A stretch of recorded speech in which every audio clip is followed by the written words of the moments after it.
इस कारण प्रभु आप ही तुमको एक चिन्ह देगा। सुनो, एक कुमारी गर्भवती होगी और पुत्र जनेगी और उसका नाम इमैनुअल रखेगी। सभी विश्वासियों को प्रभु यीशु मसीह के नाम में शालोम, प्रेज द लॉर्ड, जय मसीह की। ये यशोदा सेवियर मिनिस्ट्री और मैं प्रभु यीशु मसीह में आपका भाई जेम्स इस बाइबल अध्ययन कार्यक्रम में आप सभी का एक बार फिर से बहुत बहुत स्वागत करते हैं। आइए आज के अध्ययन को शुरू करेंगे, लेकिन आज के अध्ययन को शुरू करने से पहले हम एक छोटी सी प्रार्थना करेंगे।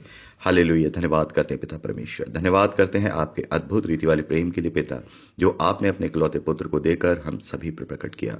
धन्यवाद करते हैं पिता परमेश्वर आपके अनुग्रह, आपके महान प्रेम, आपकी तमाम स्वर्गीय और आत्मिक आशीषों के लिए। धन्यवाद करते हैं इस बाइबल स्टडी प्रोग्राम के लिए पिता परमेश्वर, जिसके द्वारा हम आशीषित हो रहे हैं पिता परमेश्वर।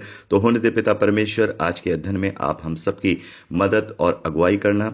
पवित्र आत्मा हमारी अगुवाई करे ताकि हम सत्य वचनों को ठीक रीति से अपने जीवन में सीख कर लागू करें, आपके ग्रहण योग्य बने और आपके राज्य के लिए बहुत आयत से इस्तेमाल हो सके पिता।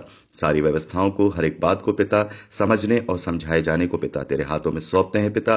तो आप हमारी मदद कर, जो तू चाहता है कि तेरे बेटे और बेटियां सीखें पिता परमेश्वर, तेरी संतानें सीखें पिता, वैसा ही तू हमें सिखा। हम किसी भी रीति से मानवीय बातें ना करें, परंतु पवित्र आत्मा की रीति से सिखाई हुई बातों को सिखाएं और सीखें पिता परमेश्वर। सब बातों में हम तुझे आगे रखते हैं, तेरी अगुवाई रखते हैं पिता परमेश्वर। तू आप हमारी मदद कर। सारा आदर महिमा देते हैं इस प्रार्थना को अपने उद्धार करता प्रभु यीशु के सामर्थ्य और पवित्र नाम में मांगते हैं, सुनिए और कबूल कीजिए, आमीन। तो मेरे प्यारे भाई बहनों, जैसा कि आप लोगों को पता है कि आज इसे हम मत्ती रचित सुसमाचार का अध्ययन शुरू करने जा रहे हैं। और जैसा कि आप लोगों से मैंने कहा था कि जब भी हम किसी पुस्तक का अध्ययन शुरू करेंगे तो उसका पहले एक छोटा सा इंट्रोडक्शन लेंगे, या हम कहें विस्तार पूर्वक एक उसका परिचय लेंगे। छोटा सा नहीं बल्कि विस्तार से जानने का प्रयास करेंगे। तो मेरे प्यारे भाई बहनों, जैसा कि आप लोगों को मैंने बताया था कि नए नियम में भी 5 भाग हैं और आज हम पहले भाग अर्थात सुसमाचार, जिसे हम द गॉस्पल्स कहते हैं, उनका अध्ययन शुरू करने जा रहे हैं। और सुसमाचारों में हम 4 सुसमाचार देखते हैं: मत्ती रचित सुसमाचार, मरकुस रचित सुसमाचार, लूका रचित सुसमाचार और यूहन्ना रचित सुसमाचार। मेरे प्यारे भाई बहनों, जो शुरू के 3 सुसमाचार हैं, मत्ती, मरकुस और लूका, इनको हम सिनॉप्टिक गॉस्पल कहते हैं। सिनॉप्टिक गॉस्पल इसलिए कहते हैं क्योंकि इन तीनों को जब हम पढ़ते हैं तो इसमें जो गवाहियां दी गई हैं सुसमाचारों की, जो प्रभु यीशु मसीह ने जो उपदेश दिए हैं या जो आश्रयक्रम किए हैं या उसकी जो जर्नीज रही हैं, जो उसने कहा है, उन सबको, उन घटनाओं को, उन बातों को समान रूप से लिखा गया है। अलग अलग थोड़ी थोड़ी घटनाएं अलग अलग भी हम पाते हैं, क्योंकि ये अलग अलग व्यक्तियों के द्वारा अलग अलग गवाहियां हैं। तो कुछ घटनाएं हम मत्ती में पाते हैं, तो कुछ मरकुस में पाते हैं, कुछ लूका में, और बहुत सारी ऐसी लगभग 75% से ज्यादा ऐसी घटनाएं और बातें हैं जो हम इन तीनों सुसमाचारों में एक जैसी पाते हैं। इसी वजह से इन्हें सिनॉप्टिक गॉस्पल कहा जाता है। और यूहन्ना रचित सुसमाचार थोड़ा अलग है, जिसमें प्रभु यीशु मसीह कौन है, प्रभु यीशु मसीह का अस्तित्व क्या है, उसको बहुत ही विस्तार से बताया गया है। जैसे प्रभु को बताया गया है वो त्रिएक परमेश्वर का एक परमेश्वर है, वो वचन है, वचन आदि में है और वो देहधारी हुआ। और जैसे प्रभु ने कहा कि मैं हूँ सच्चा चरवाहा, मैं हूँ मार्ग, सत्य और जीवन, मैं हूँ। तो ये सारी बातें यूहन्ना में बताई गई हैं। और इन तीनों बातों में इन तीनों जो जो सिनॉप्टिक गॉस्पल हैं, मत्ती, मरकुस और लूका, इसमें हम देखते हैं प्रभु यीशु मसीह के देहधारी होने से लेकर के प्रभु यीशु मसीह के पुनरुत्थान तक के जितने भी बातें हैं उन्हें विस्तार से बताया गया है।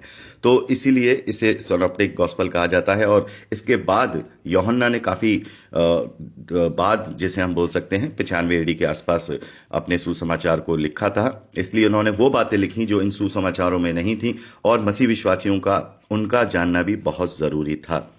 तो मेरे प्यारे भाई बहनों, सबसे पहले हम बात करेंगे मत्ती रचित सुसमाचार की। तो मत्ती रचित सुसमाचार जो लिखा है वो प्रभु के चेले मत्ती ने लिखा है, जो कि 12 चेलों में से एक चेले हैं, जिनका वर्णन अभी हम मत्ती रचित सुसमाचार में भी पढ़ेंगे। और वो एक लेवी गोत्र से थे और महसूल लेने वाले थे। महसूल लेने वाले मतलब चुंगी लेने वाले, जैसे हम बोलेंगे द टैक्स कलेक्टर। तो वो चुंगी लेने वाले थे और इसी कारण से वो अच्छे, जैसे बोल सकते हैं, पढ़े लिखे भी थे। तो उन्होंने ये सुसमाचार बड़े ही विस्तार पूर्वक लिखा है। और इसके जो लिखने की जो डेट है, संभवतः वो मानी जाती है 62 एडी से लेकर के 65 एडी तक।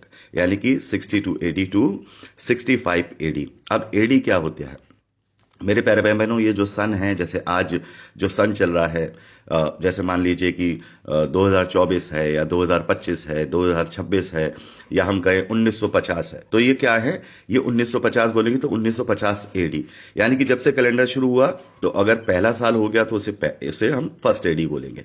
तो इस प्रकार से जब से कैलेंडर शुरू हुआ है, और ये भी एक बहुत ही सुखद घटना है कि जब प्रभु यीशु मसीह इस धरती पे देहधारी हुए हैं तभी से ये कैलेंडर शुरू हुआ है, और इसीलिए इसको दो भागों में बांटा गया है, प्रभु यीशु मसीह से बाद का कैलेंडर और प्रभु यीशु मसीह से पहले का कैलेंडर। तो प्रभु यीशु मसीह के बाद जो कैलेंडर जो साल हैं उनको हम एडी बोलते हैं, और जो प्रभु यीशु मसीह से पहले के जो साल हैं उन्हें हम बीसी बोलते हैं, अर्थात बिफोर क्राइस्ट।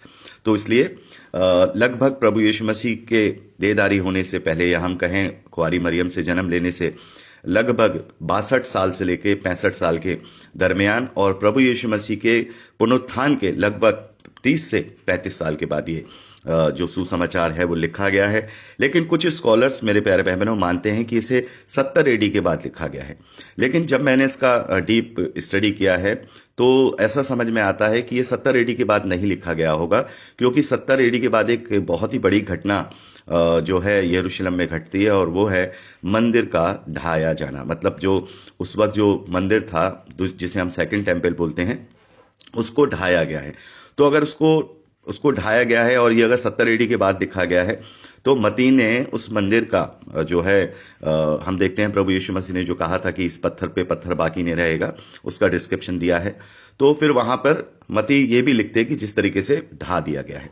और 72 एडी के बाद ऐसे हालात बहुत कम थे कि जो प्रभु के जो चेले हैं वो आराम से सुसमाचारों को लिख पाते, इसीलिए बहुत लंबा गैप हुआ, करीब 30 साल का गैप हुआ, जिसमें जो प्रभु के चेले यूहन्ना हैं जो सबसे अधिक आयु तक अपनी स्वाभाविक मृत्यु तक पहुंचे थे, और 30 साल तक माना जाता, 30 से 45 साल तक वो जेल में भी रहे, एक ऐसा जीवन जिया कि कोई उन्हें पहचानते नहीं थे। तो काफ़ी उस वक्त वो समय था जिसमें मसीह सताव हो रहा था। तो मुझे नहीं लगता कि अगर उस वक्त ये जो है ये गॉस्पेल लिखे गए होते तो इनका अस्तित्व भी बचता, या लिखना भी पॉसिबल नहीं था। तो खैर कभी भी लिखा जाए इससे हमें फर्क नहीं पड़ता, लेकिन इससे हमें इसकी ऑथेंटिसिटी का पता लगता है। तो इसको हम 62 से 65 एडी के बीच में लिखा हुआ मानते हैं। मेरे प्यारे भाई बहनों, चारों सुसमाचार जब हम देखते हैं तो वो एक उद्देश्य के लिए लिखे गए हैं। उद्देश्य के लिए मतलब सुसमाचार तो एक से हैं, लेकिन उनके उद्देश्य हैं कि वो क्यों लिखे जा रहे हैं और किसको संबोधित करते हुए या किसके मन में रख करके लिखे जा रहे हैं। तो अगर हम तीनों सुसमाचारों को देखें, क्योंकि यूहन्ना रचित सुसमाचार में तो समस्त मानव जाति के लिए उस सारी बातों को बहुत ही गहराई से बताया है यूहन्ना ने, जो हमारा जानना बहुत ज़रूरी था पवित्र आत्मा के विषय में और बहुत सारी बातों के विषय में। तो यहाँ पर हम क्या देख रहे हैं कि जो मती रचित सुसमाचार है वो यहूदी कम्युनिटी को, या हम कहें जूइश क्रिश्चियंस को ध्यान में रखते हुए जो है लिखा गया है, कि मतलब उन्हें संबोधित करते हुए लिखा गया है। एक बात मैं आप लोगों को बताना चाहता हूं कि सभी सुसमाचार सभी के लिए हैं। ऐसा नहीं है कि अगर हम मती रचित सुसमाचार पढ़ रहे हैं तो ये सोचें कि अरे ये तो यहूदियों को दिमाग में रख के लिखा गया है तो यहूदियों के लिए नहीं, ये समस्त मानव जाति के लिए है। और मती रचित सुसमाचार तो अपने आप में पूरा व्यवस्थित है और बहुत ही, जैसे बोल सकते हैं, विस्तार पूर्वक उनमें बातों को लिखा है। लेकिन उस वक्त जूइश कम्युनिटी को ध्यान में रखते हुए मती ने इस सुसमाचार को लिखा। इसका जो हमें पता लगता है वो इस बात से पता लगता है मेरे प्यारे भाई बहनों कि सबसे ज्यादा पुराने नियम के वचन मती रचित सुसमाचार में ही कोट किए गए हैं। मती ने लगभग 40 के लगभग पुराने नियम के जो वचन है वो कोट किए हैं, और 100 से भी ज्यादा ऐसी बातों को कोट किया है जो सांकेतिक रूप में है, जो पुराने नियम में बताई जाती हैं। जैसे हम देखते हैं कि यही जब हम पहले चैप्टर में पढ़ेंगे तो वहां हम देखते हैं कि यशायाह भविष्यद्वक्ता की इस पुस्तक का 7वें अध्याय का ये वचन कोट किया कि ये भविष्यवाणी पूरी होती है कि देखो एक कुंवारी पुत्र जनेगी और वो उसका नाम इमैनुअल रखेगी। तो ये जैसे कोट किया है। तो इससे हमें क्या पता लगता है कि पुराने नियम की बातों को निकाल करके सुसमाचार को प्रमाणित किया गया है कि देखो कैसे प्रभु के रूप में इस बात को लिया गया है। और एक और खास हम इस सुसमाचार में देखते हैं मेरे प्यारे भाई बहनों, बात है कि प्रभु यीशु मसीह को एक राजा के रूप में, एक मसीहा जो किंग है, जो पुराने नियम में जिस मसीहा का इंतजार जो यहूदी लोग कर रहे थे, जिनका वर्णन है, एक राजा के रूप में, दाऊद की संतान के रूप में, दाऊद की उस प्रतिज्ञा के रूप में प्रभु यीशु मसीह को मत्ती ने यहाँ प्रस्तुत किया है कि ये सुसमाचार दिया है कि जो पुराने नियम में खुशखबरियां दी गई थीं, सुसमाचार दिए गए थे, जो भविष्यवाणियां की गई थीं एक उस राजा के लिए जो दाऊद की संतान होगा, उसको यहाँ पर जो मत्ती हैं उन्होंने बहुत अच्छे से यहाँ पर प्रस्तुत किया है और बहुत सारी पुराने नियम की बातों को यहाँ उन्होंने ला करके प्रमाणित किया है कि देखो ये वहाँ लिखा था, देखो यहाँ लिखा था, इस तरीके से। तो मेरे प्यारे भाई बहनों, जैसे मैंने अभी आपको बताया कि ये दाऊद की संतान के रूप में और उस आने वाले मसीहा के रूप में ये सुसमाचार को बताया गया है। तो मेरे प्यारे भाई बहनों, मत्ती रचित सुसमाचार को दो बातें अपने आप में खास बनाती हैं, स्पेशल बनाती हैं। और पहली बात है मेरे प्यारे भाई बहनों, पहाड़ी पर दिए गए उपदेश, हम जो कि 5वें अध्याय, 6ठे अध्याय और 7वें अध्याय में पढ़ते हैं, जो कि बहुत ही अद्भुत है। और ये एक बहुत बड़ा प्रमाण है कि ऐसी शिक्षाएं केवल स्वर्गीय ही हो सकती हैं, कोई स्वर्गीय व्यक्ति ही ऐसी शिक्षाएं दे सकते हैं, जैसे अपने शत्रुओं से भी प्रेम करो, किसी से मुकदमा मत करो, बहुत सारी ऐसी बातें हैं।